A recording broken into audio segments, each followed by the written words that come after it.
And with that, I would also like to invite to the show Juhu Thukral. She is the Director of Law and Advocacy at the Opportunity Agenda. Welcome, Juhu.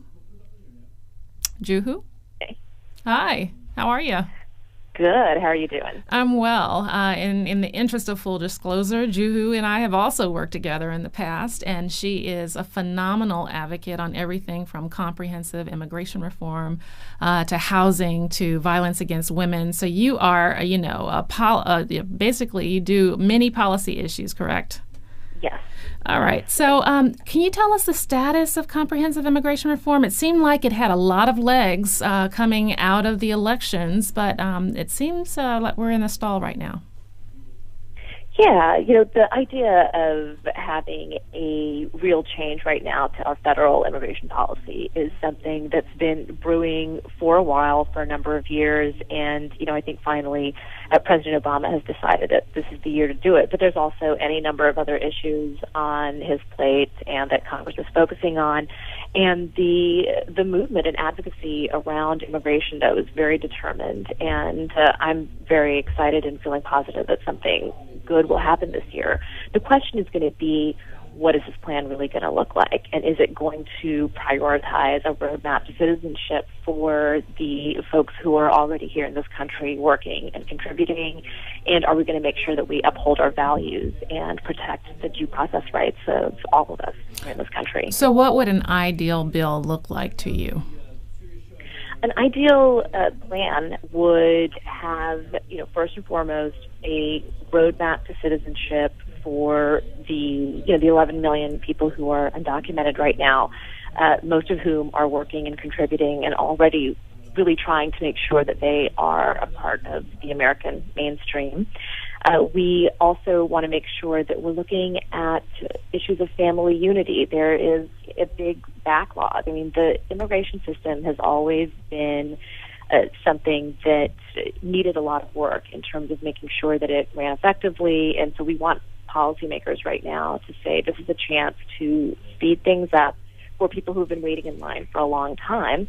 And, finally, we want to make sure that any plan recognizes that it's important to protect all of our rights as Americans. So a plan that isn't going to include elements around racial profiling or elements of the Arizona law, that type of thing.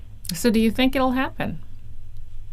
I do, and the movement around this is very strong. I mean, I think we obviously saw in the election that there is, we have changing demographics in this country, and more people are either, from immigrant families. I'm from an immigrant family myself, and, my parents came here in the U.S., to the U.S. in the 70s when the lines moved much more quickly, and it was a much more orderly process. And I think people look back at that, and newer immigrants are saying they want an opportunity to be able to do the same.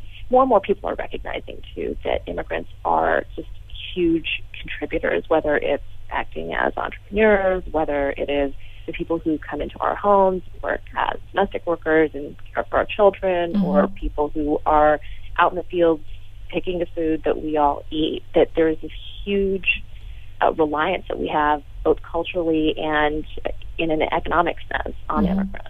So, as you well know, there's been a very big conservative backlash against immigration. We've seen Arizona, we've seen, pockets of the nation, Georgia, you name it, where laws have been passed to basically wipe out immigrants in the communities and to ethnically profile them, if you will. And even on the progressive side, there are some who argue that, look, our economy is suffering. We're bringing more workers in at this time. May not be the best thing. What is the Opportunity Agenda's argument against that kind of movement? Well, if you or perspective, rather. Excuse me. Yeah. I mean, first of all, if you look at these laws that are, encouraging, more local police to take a look at people's immigration status and all that when they stop or arrest someone, more and more, law enforcement is coming out and saying that this is not something that they think is either viable or, just in terms of bandwidth that they have at their disposal, And it also really creates situations where they can't establish trust in communities to get the information they need to do their job. So we see more and more that law enforcement is not in favor of these types of proposals.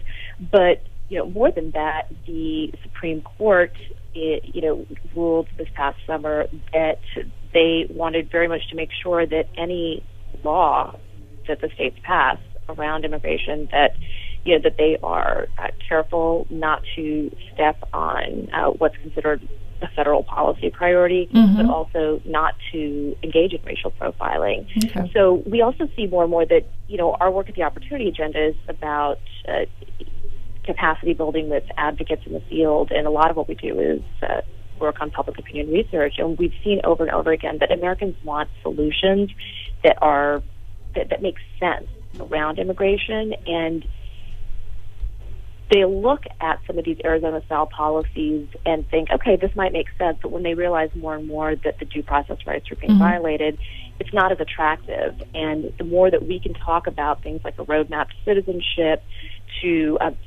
making sure that we're enforcing labor rights of immigrant workers, and making sure that we are protecting families, that's something that is actually going to have a lot more traction with the American public. All right. And your website? theopportunityagenda.org. Very good. Juhu Thukral, thank you so much for your time and for your insight. Thanks for having me. And thanks to all of you for joining us for yet another edition of Pivot Point with Maya Rockeymoore.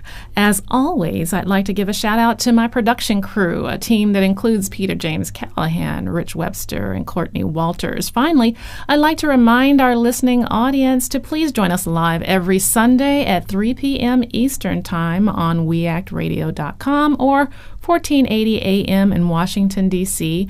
We have also started taping live on YouTube, so go to our channel there. Until next time, America.